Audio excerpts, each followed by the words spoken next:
Okay, like you, somehow duckweed entered this small aquarium, maybe in a new fish tank bag, a fish bag, or most likely on some more plants in the aquarium.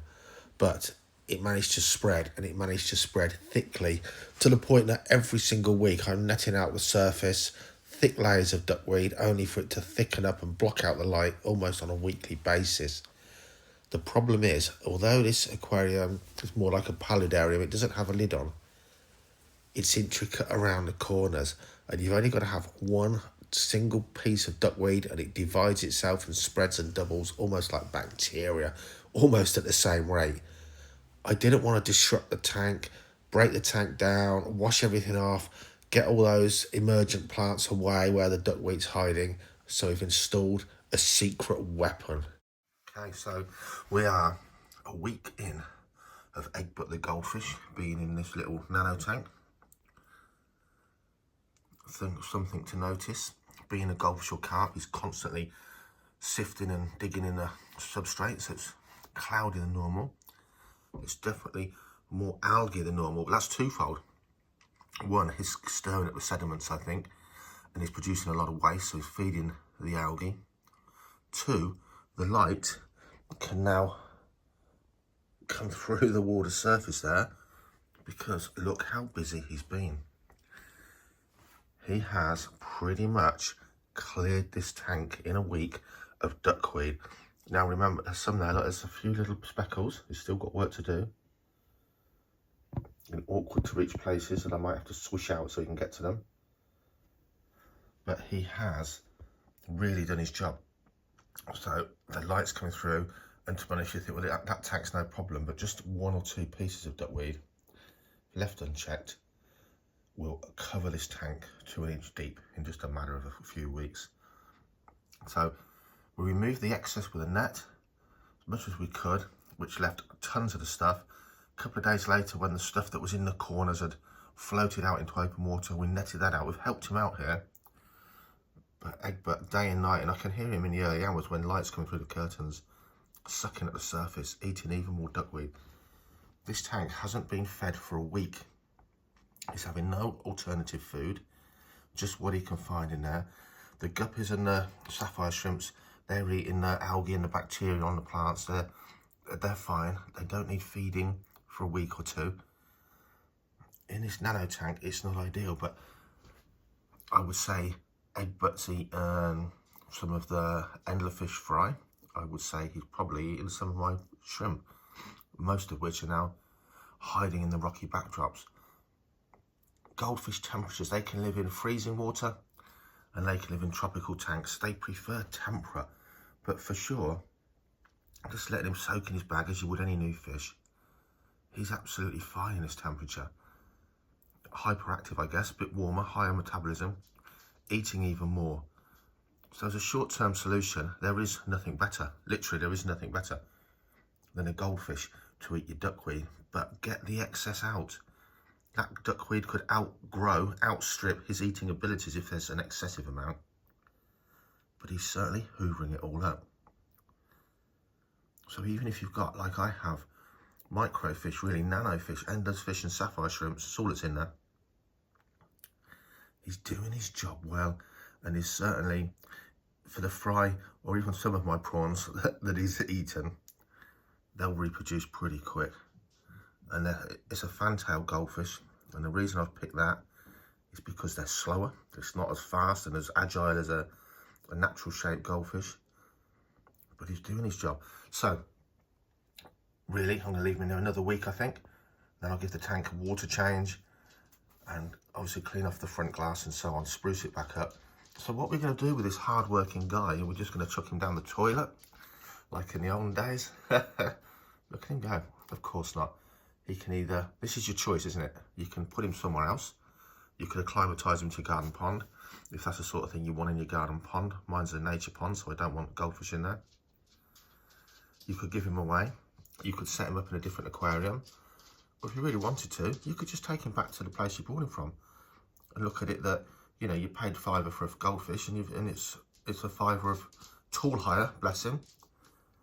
That's money well spent, because in a tank that's intricate like this, you are not going to get all of that duckweed out by hand unless you are one incredibly patient person.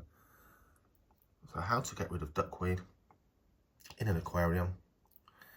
If in any way possible, goldfish are your answer. But remember, net out as much of that excess duckweed as you possibly can.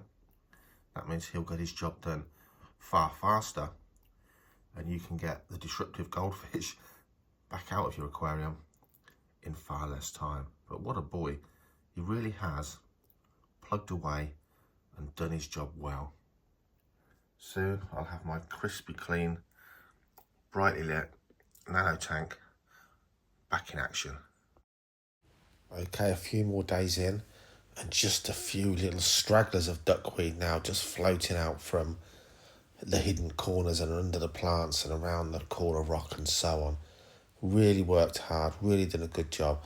So now what I'm doing is twofold. I'm keeping a little net handy and I'm using a little tiny watering can to, if you like, tease out the duckweed that's hiding in those basically inaccessible places for me and inaccessible places for Egbert the goldfish.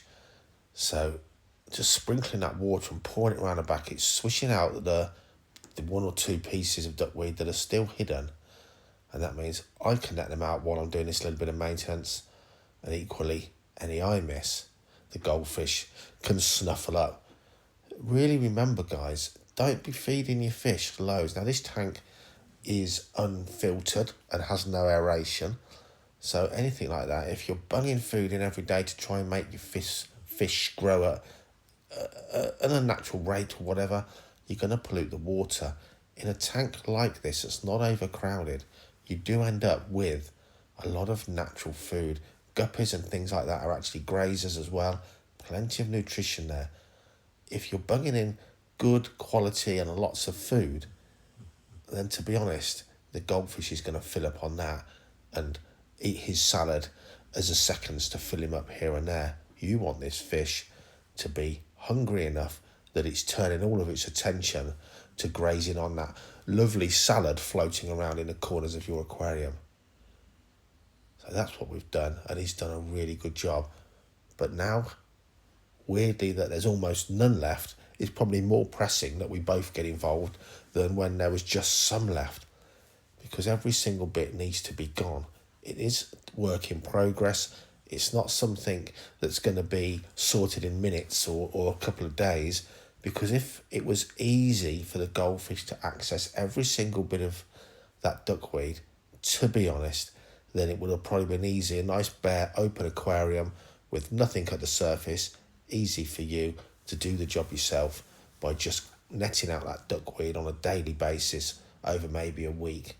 We're talking about an aquarium where actually you removing the duckweed yourself is practically impossible without some kind of strip down, which of course is what we're trying to avoid. But not bad at all, almost gone, team effort, absolute 10 out of 10 for the goldfish's efforts for sure.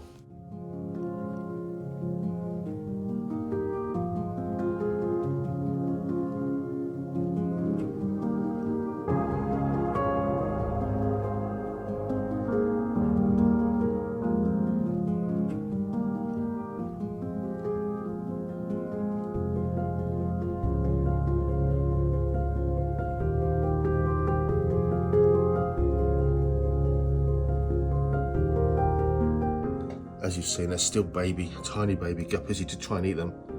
And the prawns, the blue shrimp, the blue shrimp have survived. Yes, they did hide on top of the leaves and under the rocks and behind things, because goldfish do eat pretty much anything of any sort they can get in their mouths.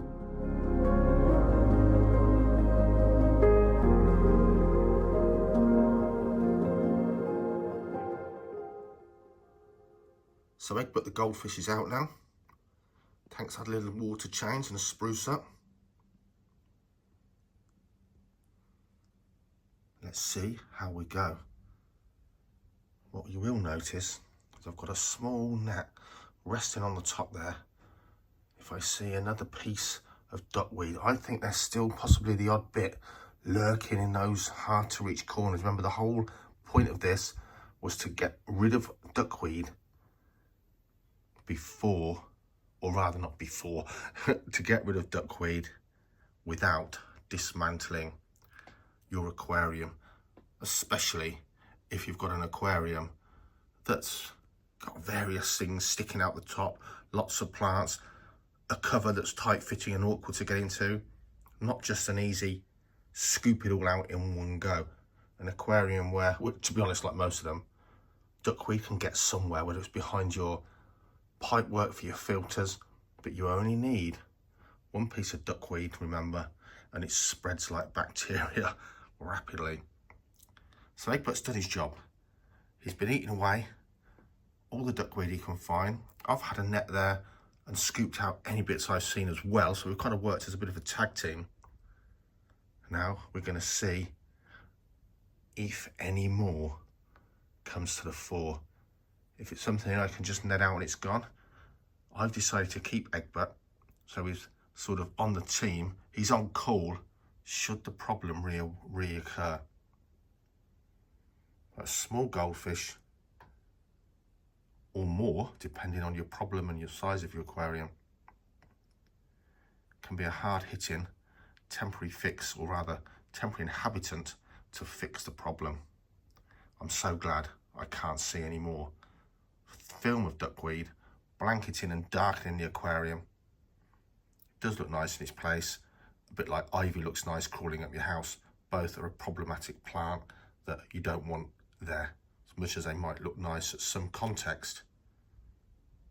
They're an absolute pain in so many ways. Nice and clear. Like and subscribe.